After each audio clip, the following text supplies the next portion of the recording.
The avoidant man, in the tiniest moments, when he's craving intimacy, he will move towards it and then be frightened of it and then move away.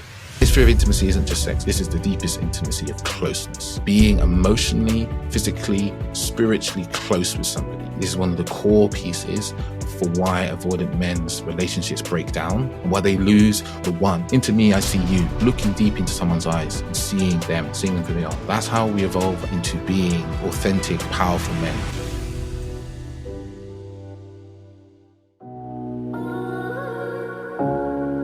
Welcome to the Authentic Man podcast. I am your host, David Chambers. This is a podcast for men who want more and less from life. More deep connection, more emotional intelligence, more self-awareness, and more great sex. And less heartache, less conflict, less overthinking, and less stress. Creating dating lives, sex lives, and relationships that are incredible and authentic. My deepest goal is that you, the listener, can take away what you hear in this podcast and apply it to your life so that you can experience greater happiness, transformational growth, deeper relationships, and profound sexual intimacy. I believe that as men, we are capable of so much more depth than we are shown or led to believe. So join me as we get deep into this.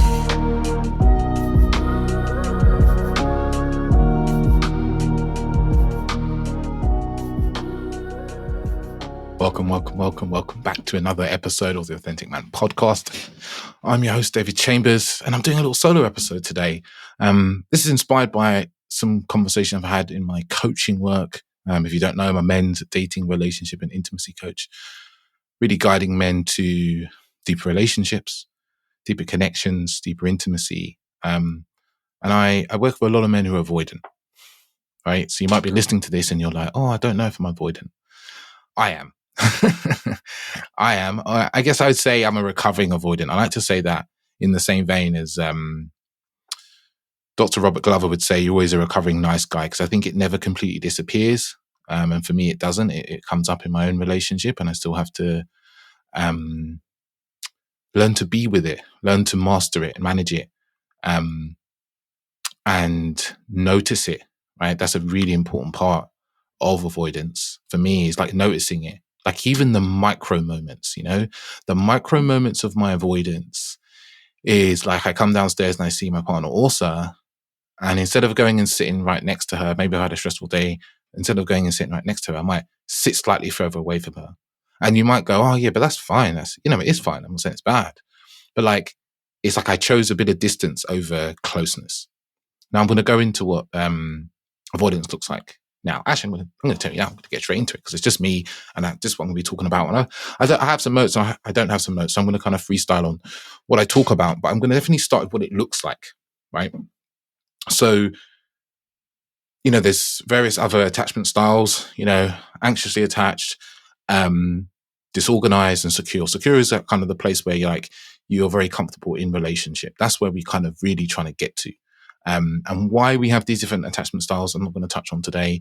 A lot of it's to do with our upbringing, our parents, the way they, parents and caregivers, the way that they raised us, right? The way that they were with us. So what are some of the signs that you're avoidant, right? The most obvious one for me in my experience was like a real fear of emotional vulnerability, right? A feeling, literal physical uncomfortability or fear around expressing how we feel and sharing that with someone. That's, I think, is one of the key signs of avoidance, right? And that can also be feelings, anything that generates emotions, avoidance of anything that generates feelings. That can be avoidance of relationships or avoidance for sex and intimacy. I see that more and more with men who are avoidant, is like avoiding intimacy in their relationships, and that causing intimacy to completely disappear in their relationships. Something I've worked with a lot recently. Another kind of telltale sign that you're avoidant is that you struggle with physical intimacy. You might not like holding hands. You don't like hugging. Maybe when you're in bed, you don't like to be too close. It's just like this withdrawal of your energy, the edges of your body, the body that we see, our energetic bodies, and wanting to like have independence, right? And that's as another sign. Another sign of being avoidant is also that you have a resistance to dependence. Codependence to you feels like you might lose yourself. You feel really put off by codependence or depending on someone. That can be depending on from your wants, for your needs, for your desires. So how this often manifests for the guys I speak to and work with is that they don't want to ever be financially dependent or even financially linked. So like they might be not want to like share a bank account, or it might be uncomfortable for them to share a bank account. It can be in terms of like needing someone to like pick you up and drop you places, you know, like in a relationship. In a healthy relationship, there is a level of dependence, and we'll talk a bit about that more later. I'll get there eventually. But like, it's this resistance and fear of dependence. And I can say from my personal experience, like my one thing is like, I don't want to be dependent on a woman. And that comes from a lack of trust. Like, oh, I don't trust anyone to really be there for me. You know, some of that is self-trust. We don't believe as avoidant people that we can make good choices about who we can and can't trust. And that's one of another points. Like I struggle to make choices and decisions. Right. And when I reel these off, if you're not every single one of these, it doesn't mean you're not avoidant, right? And if you're a number of these, it doesn't necessarily mean you're avoidant, but you could well be, right? You could be your predominant attachment style, because it's also not uncommon for people to like be avoidant in certain relationships and be like anxious in others. But there's a predominance that we sit in. Like I've been the anxious person in relationship before, but predominantly I'm the avoidant person. I've talked a bit about expressing desires and needs and wants and feelings. That's something that will often be a struggle. There's this desire for like self-reliance. Like I can look after myself. Like I don't need anyone to look after me. Like hyper-independence. And we often praise hyper-independence in the society, especially in men, but also in women more so, right? As well now, sorry. So it's like this hyper-independence as avoidant people. We just want to do everything ourselves and we won't ask for any help. That's another sign. Not asking for help, emotional support, physical support with things is like that lone wolf mentality. It's very, very much the avoidant. And there's some more subtle things here now. Is like around rejection sensitivity. I see this in a lot of avoidant men. They're highly, highly sensitive to rejection. And when I say sensitive, it's like any situation where they think rejection might occur or rejection might happen to them, they want to avoid. Yeah. So that could be meeting new women, like approaching women. A lot of fear comes up. Or it can be expressing your emotions to someone, because that's a rejection can come up there. Or sometimes it leaks into their personal life and they start avoiding new job opportunities, or in a relationship again, like leading the relationship anyways and so forth. It's like, I don't want to be in any situation where I could be rejected or have to feel that I'm not good enough or feel that I may fail, you know. Avoidant people, particularly avoidant men I'm talking about today, they really want to avoid this feeling of like, I failed. Yeah, that feeling of like, oh, my authentic self, my authentic effort isn't good enough. There's a deep wound about not being good enough. They often common for avoidant people to isolate themselves a lot in their lives. They don't seek help. They don't seek support. You know, definitely that's when I get into high stress, that's what I do quite often. I'll just like put myself in my room and be like, I can figure this out all on my own. I'm going to do it all on my own. And actually really isolates me. And I'm much better these days. But even emotional isolation, like not seeking help and support emotionally or talking to someone. I think avoidant people, in my opinion, are the least likely people to seek out therapy because they want to experience feeling broken.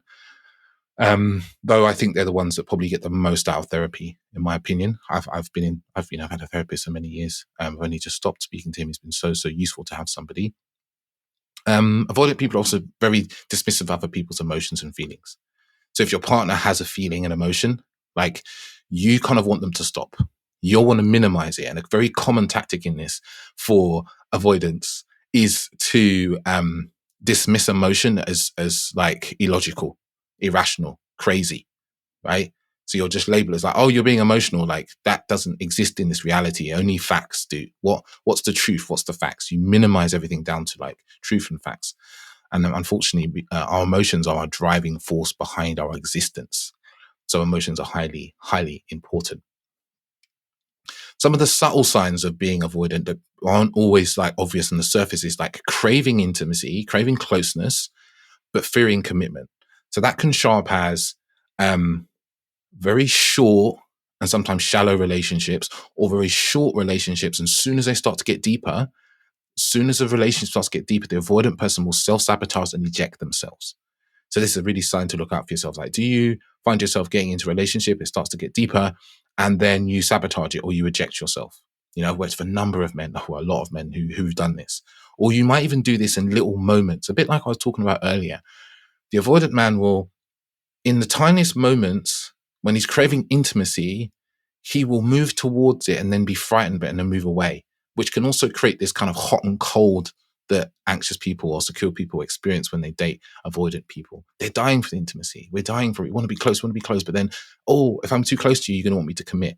Or if I'm too close to you, you're going to want more from me, right? There's that whole kind of feeling there. Something I see with avoidant men is they can get very frustrated often with things, like in relationship, like small tasks. They have a low tolerance for like the feeling of not being good enough and failure, as I've touched on before.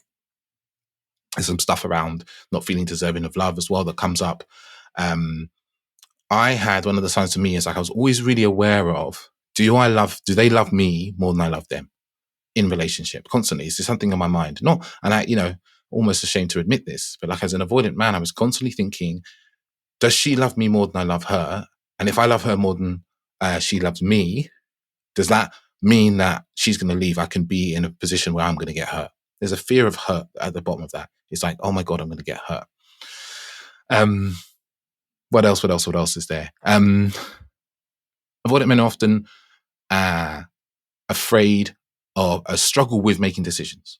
Just have a really difficulty making decisions, wanting to make the right decision, getting it wrong, is a very common thing. And at the heart of the avoidant man is this fear or shame of enmeshment. Like, oh, I don't want to be enmeshed with someone. Being enmeshed and really, really close and like really deeply entwined. Like I said, codependence is the thing that they think is terrible. When I say I mean I. But I've moved past these things, right? It's like it really gets in our lives. It's like we're just avoiding the kind of extreme of like, oh my God, I don't want to be so close to someone that I don't have freedom and autonomy. But this is what causes the avoidant man to just be unhappy in his relationships, right? Because there's this constant like fear and worry about closeness and losing themselves. And this, like I said, it shows up in short relationships or relationships are shallow or relationships where you don't really open and deep and throwing yourselves into that connection. And yeah, I lived in this world for a long time and it ruined so many of my relationships. And I see the relationships of my clients as well. And I also, luckily, because I'm coaching them, I see their relationships start to thrive as well. But I have many clients come to me after they've broken up with somebody. And then they talk to me about the relationship. They talk to me about the junctures and the points. And we uncover all this kind of like unconscious sabotage. Their partner said something like, they started to talk about moving in and they didn't notice that there were some emotions there around moving in of like uncomfortability, of stress, of anxiety, of worry. And because they're not so au fait and so in touch with their feelings and emotions, they don't notice that they're feeling these feelings and emotions. But they're reacting to the feelings and emotions, creating arguments, creating disagreements, being irritable, getting frustrated easily, which then leads to arguments and disconnection. And then there's the belief that like, oh, relationships don't work. Oh, if there's conflict, there's something wrong with the relationship. And that's another sign for avoidant people. Avoidant men will often experience conflict as meaning the relationship is wrong, the relationship is broken. Not that it's just something that needs to be sorted out, something that needs to be talked about. Because they often also have a fear of conflict and feeling enter into conflict. So I just seeing this kind of all the time for my own self, for my own life, and my clients' lives. So it's like being really aware of these little things that are coming up because this isn't who you are. This attachment style isn't who you are. It's something you learned in early childhood as a way of relating, but it isn't who you are. This is not your personality. Underneath this fear and worry and this attachment style and this wounding, should we call it, or trauma even, is like this little being, this little soul, right? This little essence of you that loves connection, that's playful, that loves to love, that loves to feel, that loves to express, that loves to listen, that loves to feel empathy for others. This attachment style is something that is blocking you from that. So in this instance, in your relationships, it's blocking you from having deep, intimate connections, things that feel like really alive and beautiful. And I say this as someone who, I still class myself as avoidant. And it wasn't probably till, I'd say 6 years ago that I really started doing, 6, 7 years ago that I really started doing something about it. I really consciously did something to do something about it. And it was ruining my relationships again and again. And I met so many great women. I met wonderful women through my lifetime. And I was the one that messed up the relationships. So if that's you, if you're listening to this and you're like, oh yeah, shit, that's me. I keep ruining relationships. When I look at them, it's my habits and tendencies that cause a relationship to break down. Like maybe they're a bit anxious and maybe they're a bit needy in terms of time and attention and in terms of love. But isn't that okay in a relationship? Yeah, there's a certain level that goes beyond okay and into very needy and extreme. But we can look at our own behavior and go, if I acted differently, if I showed up differently in my relationship, would those relationships be different? So I've analyzed all what the avoidance looks like. And now I'm going to get into like why avoidance causes relationships to break down. Now, you've probably got a feel for some of the things I've said already. But I'm going to start with probably what I think is the most harmful one, which is poor communication. I think communication is like the bedrock of any relationship.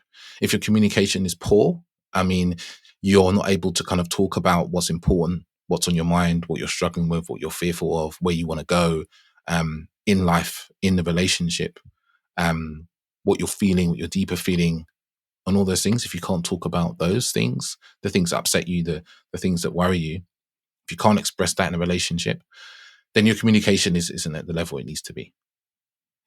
Like you don't have to talk about everything, but in a relationship, in a long-term relationship, you're going to be needing to talk about a very high level, like a high amount of those things. There's a few things in my relationship that I don't communicate to my partner, and I will take to my friends, and I might discuss it with my friends, and then take the outcome of what we've discussed and what I've analyzed and worked out to my partner. But if you don't have anyone you're bringing that to, which is very common for avoidant people, then you're going to have poor communication in your relationship. And this just puts a strain because we don't know where we stand when we're not communicating with someone else. So this can look like you're not communicating. It can be really tiny things, like something happens in your day that's made you unhappy, and you go home to your partner and you don't mention it. Yeah. And they're left the evening there with you thinking, oh, what's wrong? Are they annoyed with me? Did I do something? And they ask you like, hey, is there something wrong? And you're like, no, I'm fine. But then you're not acting like you're fine, and you're not communicating that you're not fine. You're just in this zone of like, I'm not going to say how I feel. Like, it doesn't matter. They don't really care. How I feel doesn't matter. You might have those sorts of stories. And then that creates an anxiety in our partner, often, very often, most of the time. And then they may keep asking you, like, what's wrong, what's wrong, what's wrong? And then that creates more conflict for you, right? That's an example. Another example is taking criticism, which is another sign of avoidance. Avoidant people struggle to take and receive criticism because they believe that it's a sign of their imperfection, their badness, their inadequacy. Yeah.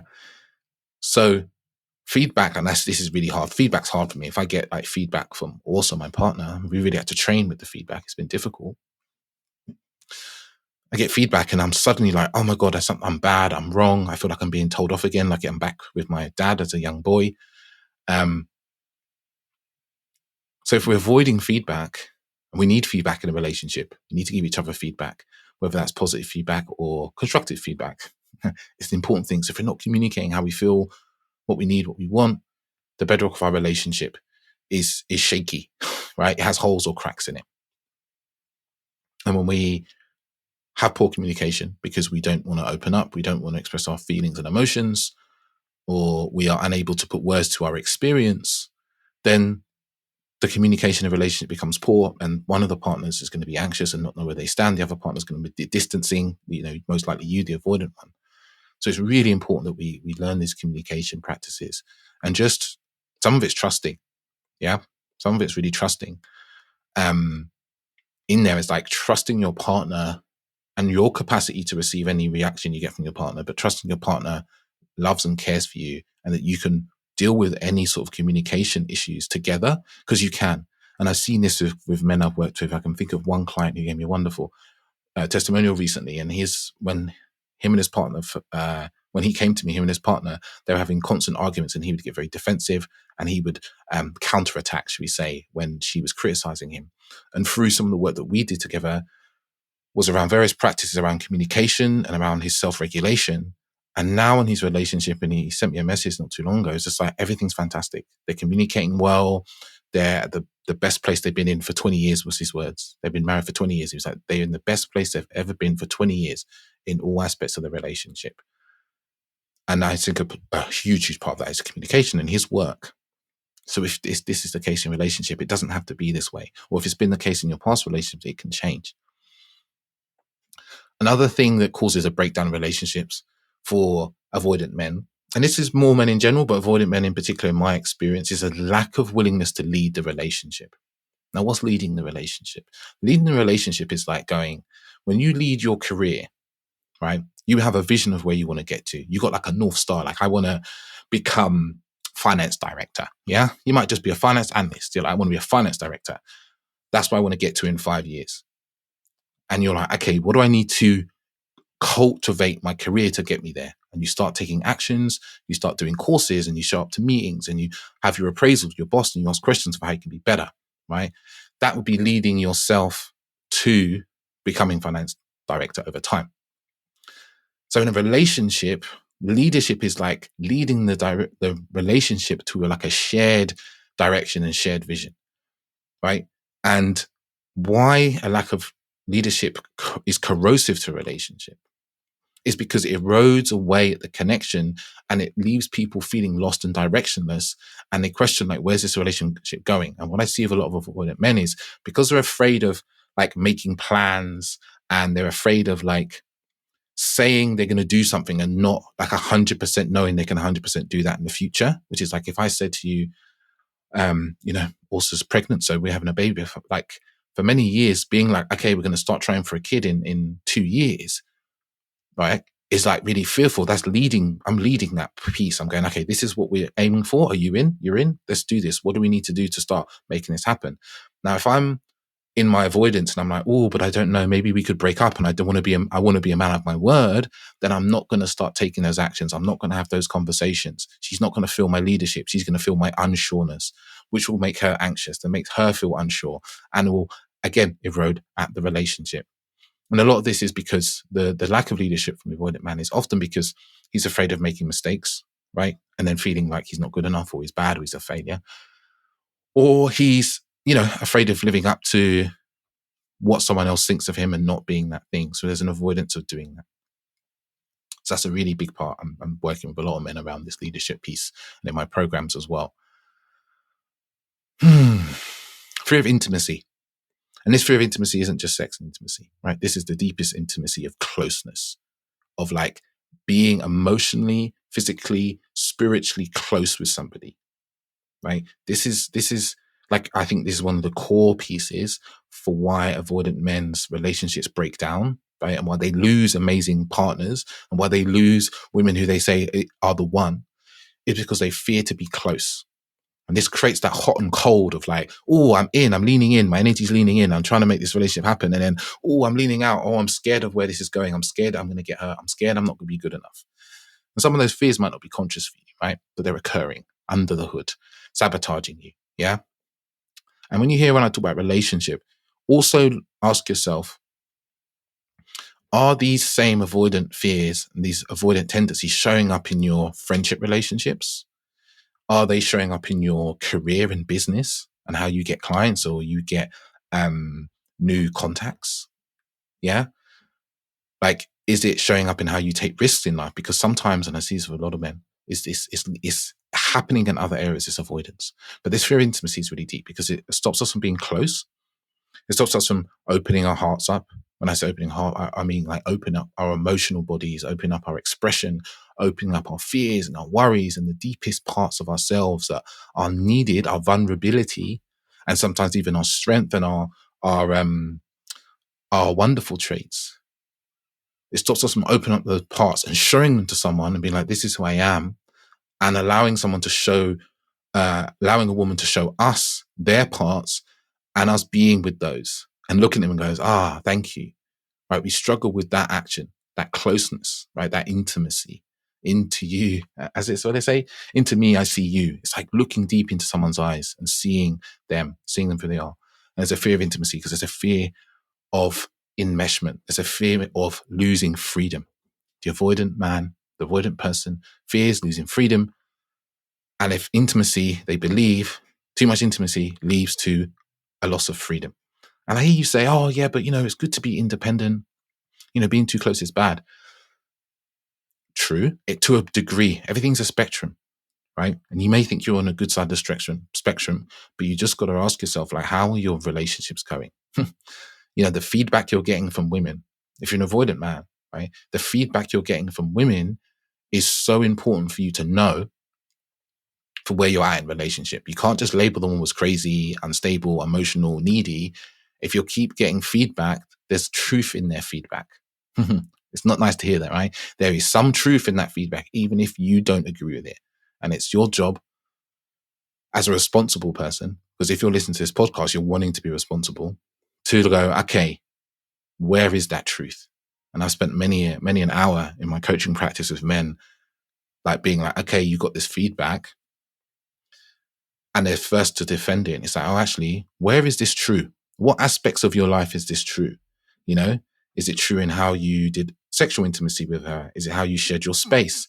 And go through the different areas. And then we're like, oh shit, that feedback's a bit more true than we thought. And for avoidant people, as I said that bit about space, this was a big thing for me.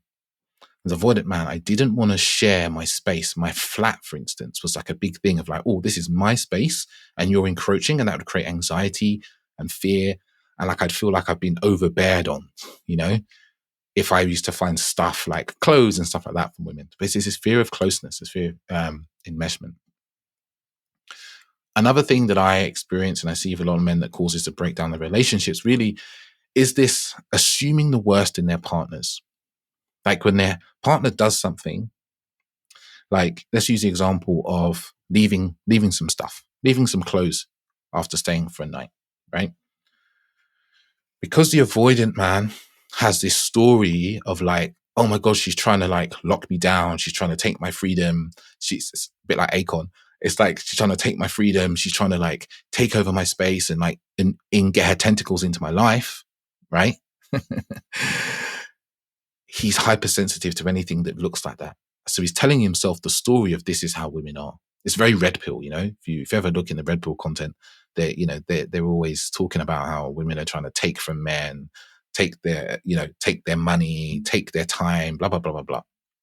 It's all nonsense. In truth, it's just scaremongering what the red pill guys are doing. But when you have this story in your mind, this narrative, this belief, this fear, this dysfunctional personal fable in your mind, you start to look at the world through the lens of that, right? The beliefs and thoughts that we continuously have and we continuously engage with, they color how we see life.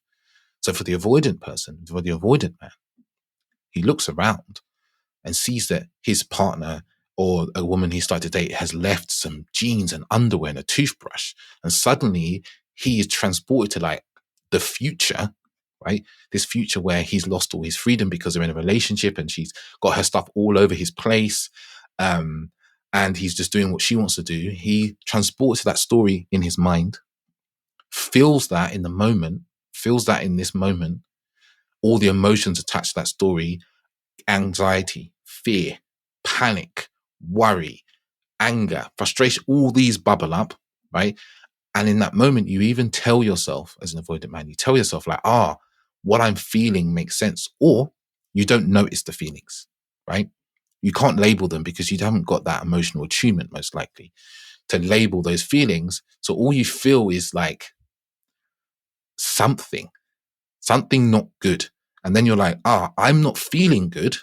You know, I'm not feeling good. I feel uncomfortable. I feel frustrated or angry. And it's because of her stuff being here. It's because she's trying to get her tentacles into my life, because you're not aware of the deeper story and the dysfunction of that story and the untruth of that story. Yeah. And this is a really important part, because those emotions, those will sabotage your relationship. Those will cause you to create arguments, push them away, reject intimacy and closeness. Yeah. And I say intimacy, closeness, I mean sexual intimacy, but I also mean other types of intimacy, like, meeting family, what else? Hanging out with friends, all that, because of the story we have in our mind, because we have this little t trauma, this wounding around avoidance. I'll move on to the next point. I'll have some tea first. And another piece here, right, resilience relationships, is not being proactive with plans. This is very linked to leadership. Is like not being proactive with creating plans. It's like there's a thing about avoidant men and plans in the future.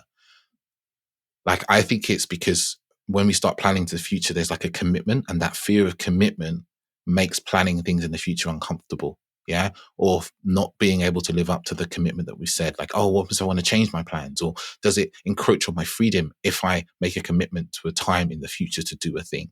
So when we feel those emotions, when we're trying to make that plan or thinking about planning something, that could be going for dinner, that could be going for holiday, that could be going to stay with their family, the woman's family, for a few days. The emotions come up and it stops us from taking the plan. We get distracted. Yeah. There's a book I read a little while ago called Indistractable. It's by a guy called Neil. I can't remember his name. It's Indistractable, really good book. And through reading that book, I noticed that often when I'm feeling an emotion, certain emotions, it causes me to get distracted. You might experience this with your phone. If you feel like you're uncomfortable or fearful or worried or scared or inadequate and all the kind of, what should we call heavier emotions, right? It's very easy for us to pick up our phone to get distracted, right? But we do this in our lives constantly, being distracted by our emotions, whether we know the emotion's there or not, we get distracted by it. So that can cause this kind of lack of desire to make plans in our relationship, which links into the leadership, because then it feels like if you're not making plans, you're not like co-creating a future or creating a future for the relationship together. It feels like, where are we going? Is this going anywhere? Which creates anxiety for someone else if you're in a relationship with them and they don't know where it's going, especially if they care about you and they love you and they want to be with you, and they might not feel so comfortable with a lack of clarity. Yeah. Another thing that breaks down relationships, the avoidant men cause. So a lack of being able to express love and affection for an avoidant man will cause the breakdown of his relationship. It will create a distance between two people who don't feel close, don't feel intimate, don't feel loving, and sours a very good relationship. I say this myself. I've done this. I've seen this in my clients. It sours perfectly good relationships, and it turns them into this kind of like sterile, functional friendship where and it gets to a point where you're like, oh, this just doesn't work.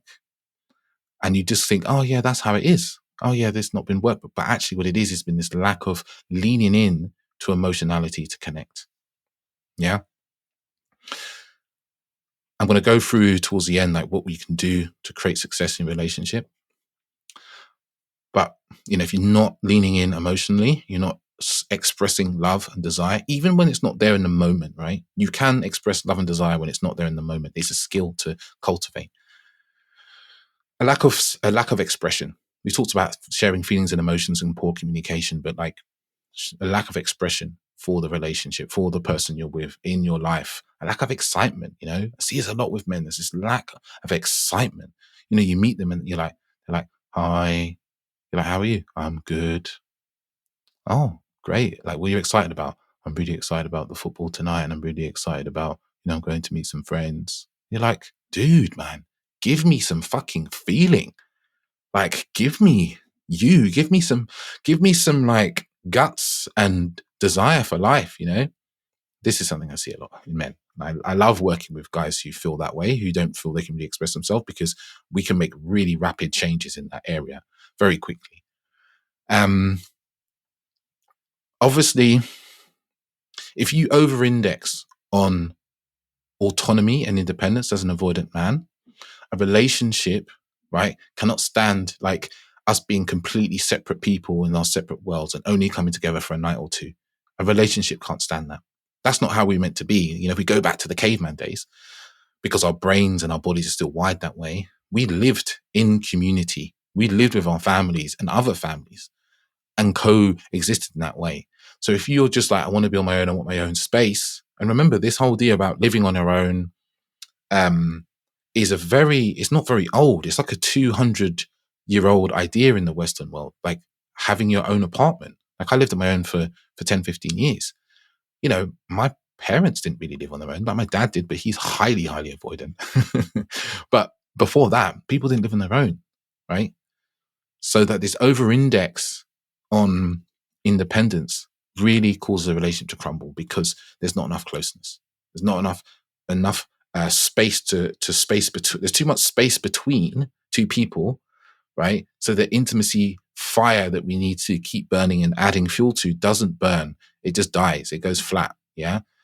So like the independence, it's lovely to be independent, and I think we need independence in relationship.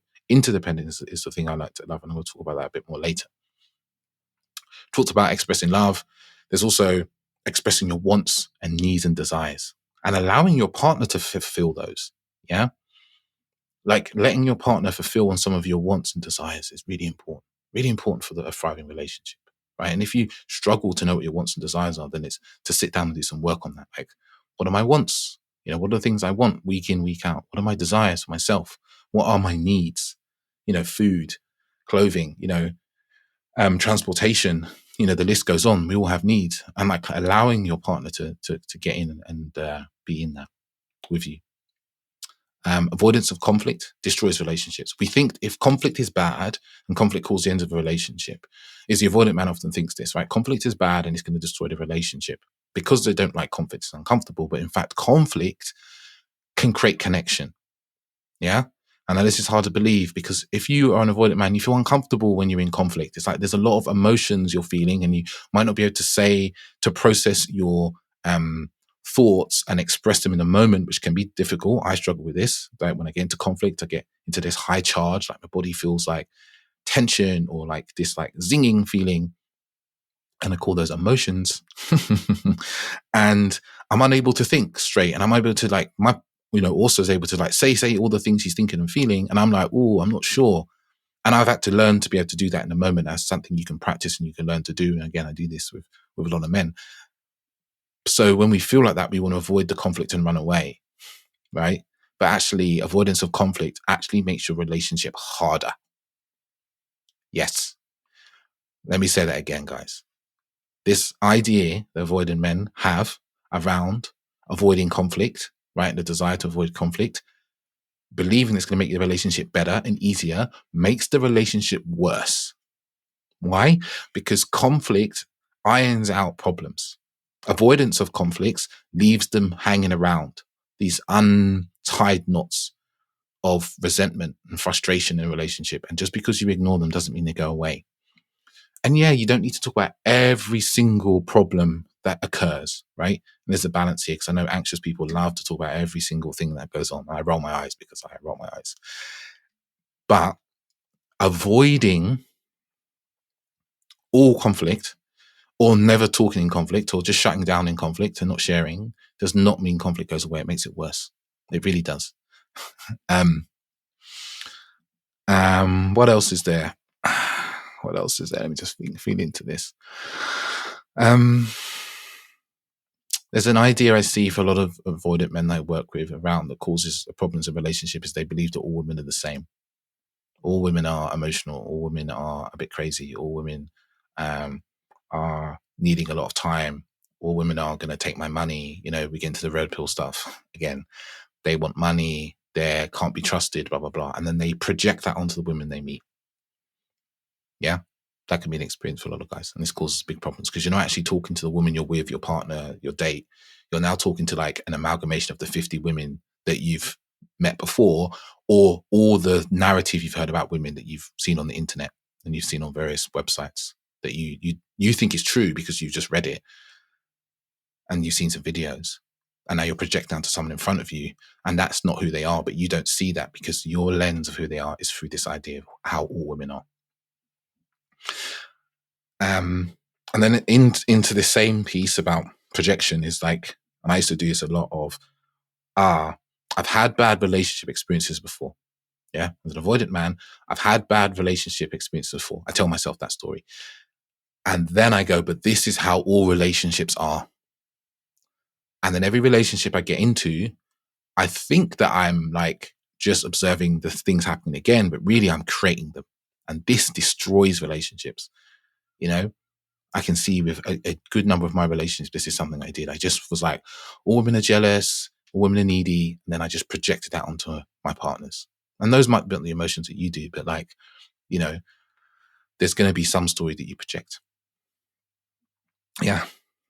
And I think that that's, the last piece I'll say on this one, yeah, about what causes to break down relationship is avoidant men avoid working on the things that would make a relationship better because there's like a fear that facing it will make them feel bad about themselves, or that they're not good enough, or they're broken, or they won't be able to fix it. They won't be able to fix this thing. They won't be able to transform this thing. I see this a lot. A lot of guys come and they're like, I don't think this can change. And I guess this is why you're here, right? You're probably at the end of your tether, or you're feeling like I'm done with my relationships breaking down and so forth.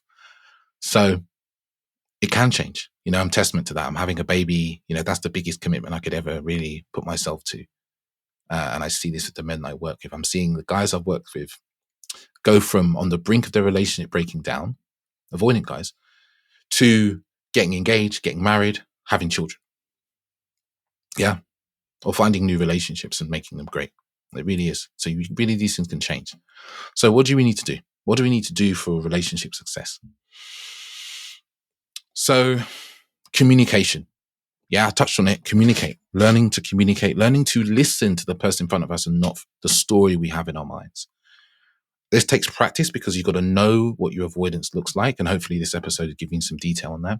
You've got to know what your avoidance looks like, and you've got to know like when it's activated. Yeah. So when your avoidance is activated, you're often deactivating the ability for connection because avoidance wants you to move away. So it's being able to notice that. That's a really powerful thing for us to like get out of being avoidant, is to be able to notice the signs of our avoidance coming up. If you can't notice the signs, it's going to be running your life. Like Carl Jung said, or said something along these lines. You know, if you don't make the unconscious conscious, it will run your life and you'll think it's fate. And this is the avoidant man's experience.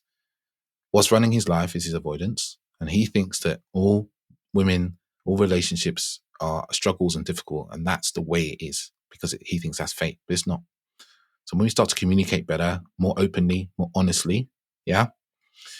Lying, I know sometimes you're like, oh, if I lie, you know, I can avoid this conflict, which is a very common one, right? I've been there, done that. Let me avoid this conflict by just not telling the whole truth here, because if I tell the truth, I get a big reaction and she gets upset.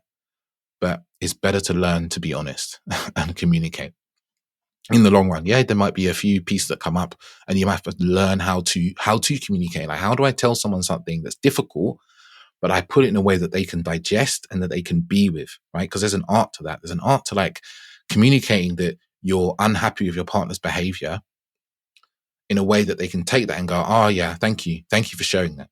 Yeah. And that's an art. It really is a communication art. It's something that I've had to work on a lot over the years.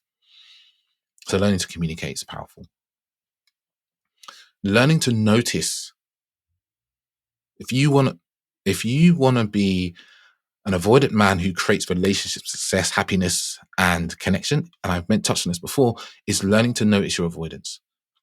Deepening your self-awareness, your presence, and your groundedness so that you can see when you're being avoidant and when those tendencies come up. You know, in the minute moments of conversation where you just withhold a bit of information you didn't need to withhold, to the large pieces when you're trying to sabotage the relationship unconsciously. Yeah, because it's starting to get closer, it's starting to get deeper. Really important.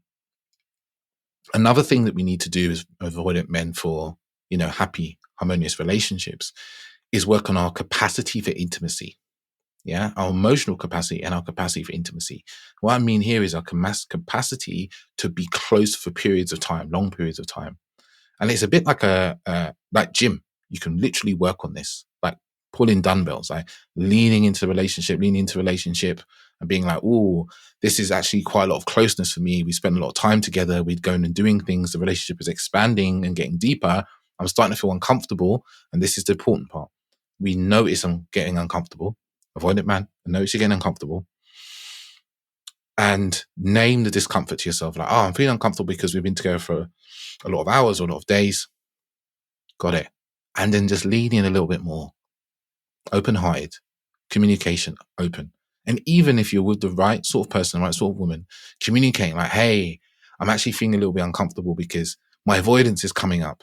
I'm leaning into a relationship and I'm feeling afraid of being hurt, of getting too close, or, all those sorts of things.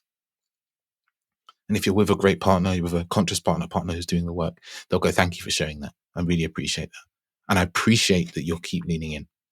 And then there might even be a request like, hey, I need to take a couple of days on my own just to be in my own space and, recharge. But communicating, that's what you need. This is the problem of what a lot of avoidant men do, is they need space, but they don't communicate. They just take it. Yeah. They just make the space happen. And this creates huge anxiety for their anxious or even secure partners. So that's capacity for intimacy. I'm going to say another thing you need for relationship success is like, because avoidant men struggle often with physical intimacy. When I say physical intimacy, I mean deeper physical intimacy, not just touching. Sexually, I mean, it can be holding hands and hugging and public displays of affection. Is growing your capacity for those things as well. Like, if it makes you feel uncomfortable to hold your partner's hand in public, like, why would it do that? I used to feel this way. I used to be like, oh my God, it's weird. Like, oh my God. Even sometimes now I'll be walking down the road and my hand physically feels uncomfortable. I'm like, why does my hand feel uncomfortable? I'm like, oh, because we're in public and people see us and we're holding hands. And part of my brain is worrying about people's judgment of us or me or some of you guys. And I've been in this position. You're with one woman and because you're not 100% sure, your mind is like, oh, I might see other women that I might want to be with. And they might see me this woman and I can't be with them. Yeah, I've been there. You might go there. Your mind might go there. That's okay. I'm not judging you for that because I've been there. But that can be some of the reason why we feel uncomfortable with closeness, physical closeness. There's one thing I didn't say that I see a lot in avoidant men, actually. A sign, I forgot to say this, is avoidant men are very, very critical, both of themselves, but also their partners they meet. They can be reading that fault finding issues and problems about who they are, their looks, their appearance, how they live life, and blah, blah, blah. We over-index on looking for problems in our lives. This was terrible for me because I was a software tester. My job was looking for problems. So that I used to take that home with me into my dating life. So what we need to do then to create relationship success is to learn to be present to the critical nature in our kind of inner critic as avoidant men and really bring compassion to that and relax our need to always tell people how they can be better, because this really destroys relationships. This need to always be critical of our partners constantly. Another key to relationship success as an avoidant man is this conflict piece, learning to be with conflict, learning to be open, spacious, and grounded when there's conflict so you can have the full workings of your brain. Because what's happening to you in conflict is that when there's a conflict in your relationship, your mind is being flooded with emotion, right? And it starts to shut down the kind of prefrontal cortex, the kind of executive function of your brain, and you're overrun with emotion, you can't think. So part of this is like self-regulation tools, grounding, these sorts of practices where it's like, oh, I can noticing awareness practices. So you can come back into the moment, be grounded and have the full function of your brain. A bit like my client I mentioned earlier, who used to get defensive. Now he knows how to come back to presence and really hear his partner from a loving ear. That is a transformational practice. And it's something that I really love working with men on that, actually, because it really, you really get rewards very quickly and you feel the benefits of the work. Another piece to create relationship success is moving into from independence to interdependence. So that's like allowing your partner, when you're an avoidant man, allowing your partner to fulfill some of your needs. That might be sexual needs. Sometimes that might be financial needs. You might let them buy you a gift or pick you up from the station or something that you can do yourself, right? But you allow them to do for you, because there's actually a way in which they get a lot of joy by fulfilling your needs for you, your needs and your wants and your desires, right? And it's an important way of connecting. It's a really important way of connecting. And another thing for relationship success, I keep saying that, but I feel like it's important to say, just I'm really ramming it home for you, is relationship success, happiness, joy, passion, good sex, harmony, ease, is this leadership piece, creating a future together. Yeah. Creating a future together. Honestly, it's one of the easiest things to do, really, is to create a future together, plans together, like talking well of the future. Like, oh, I'd love to do this together. I can't wait until we do that together. Like, I know that's uncomfortable because you're like, oh, but what if it doesn't happen? You just have to come back to, like, you care about this person and you intend these things to happen. You intend to do these things with them. You want to do these things, right? So like putting that energy in really makes them feel connected to you. And once you've done a lot of the emotional work of being able to be okay with your emotions and so forth, it allows you to be more connected to them and you feel more stable and happy and connected. And then I guess that moves us into the next piece, right? Is becoming comfortable with your emotions. This emotional work is probably the biggest work of the lot, actually, but the most important, because it doesn't just affect your relationships, it's affecting your relationship with your family, it's affecting your work as well, your capacity to work. I'll let you know into a little secret. There's a book called Emotional Intelligence by Daniel Goldman. And in that book, he says there's research shown that someone's emotional intelligence is a higher, a more consistent predictor of people's financial and career success. People with emotional intelligence. And how do you gain emotional intelligence? You do the emotional work to learn about your feelings, being with other people's feelings, looking at your stories, your unconscious wounds and so forth, and working on your self-awareness. And all this is part of self-awareness work. So you can show up in your relationship like that. So to create another piece here in this section of creating happy, harmonious relationships, looking at our stories, looking at our negative assumptions we have about women, we have about relationships, and really seeing them as stories, like little fables, you read in a book, Hansel and Gretel and all that jazz, right? Seeing them as the stories they are, not as this absolute truth of the relationship or relationships, right? Another piece I think is really important is being there emotionally for your partner. Like, as avoidant people, it's a struggle for us to like be with our partner's big emotions. But some of the work, right, to create these happy, harmonious relationships is starting to be there for our partner's emotions and listen and be able to be present to their big emotions, listen to their stories about their day and all this, and stay curious and open and not shut down, become overwhelmed. Because it's very easy to become shut down, overwhelmed, like, oh my God, this is too much. Why they tell me so much? And we stop listening, we start, daydreaming or whatever. Because that listening creates empathy, that listening creates connection, creates safety for the both of you. And then that's another point.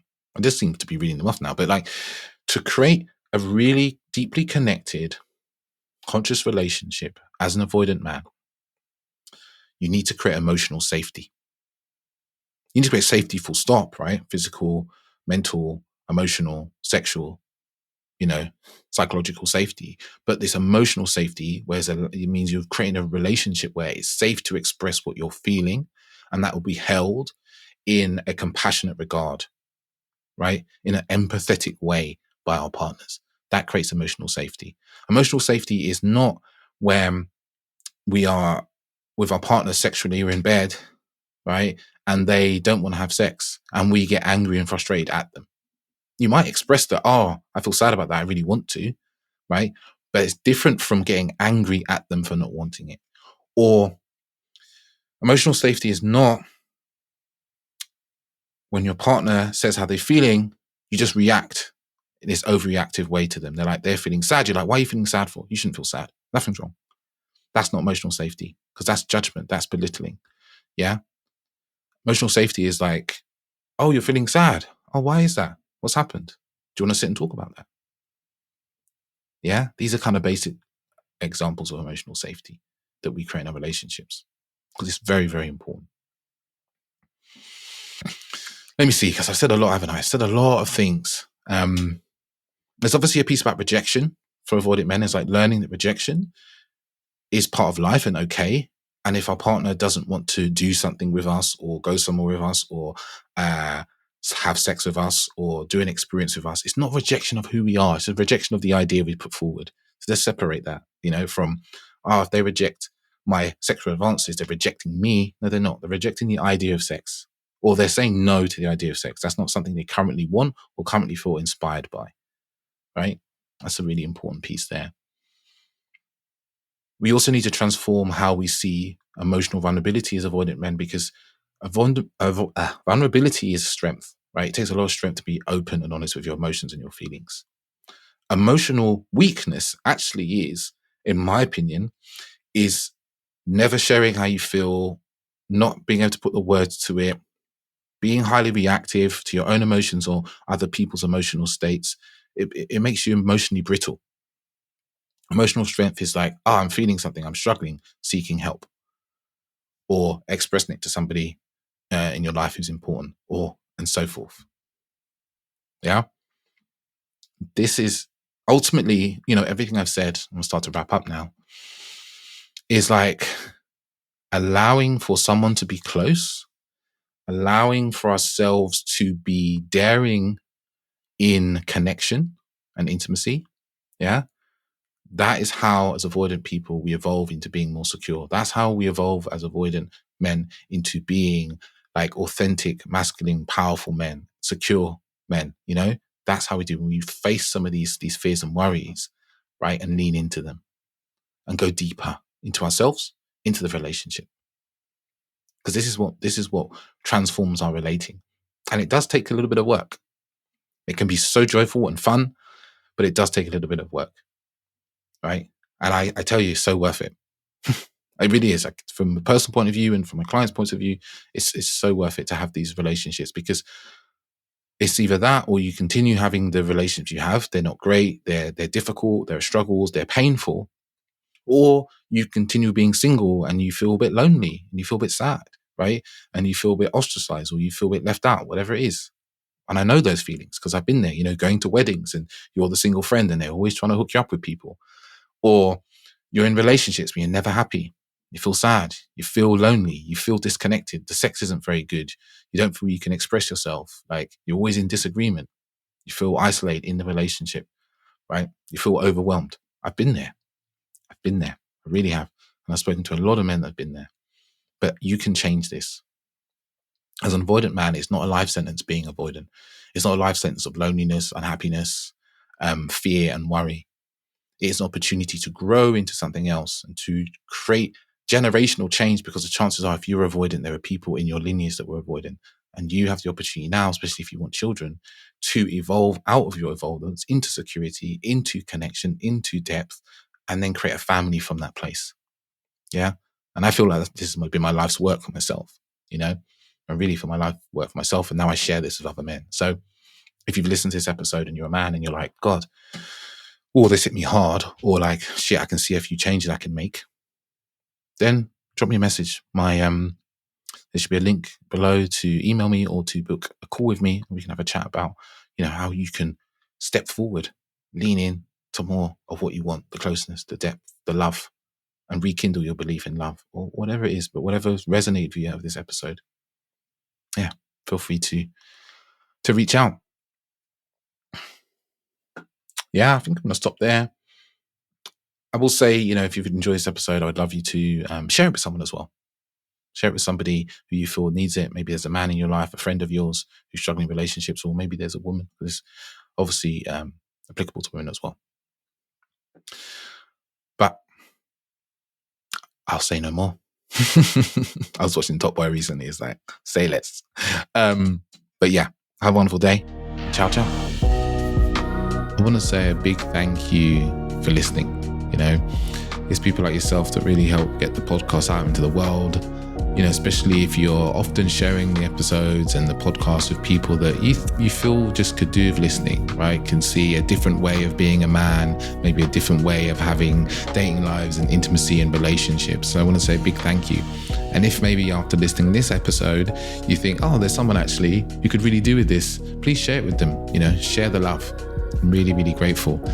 And if, you know, you want to get in contact with me for any questions, or you want to talk about coaching or any working together, feel free to reach out to me on Instagram at @theauthenticman_, or you can email me hello@theauthenticman.net. Thank you very much.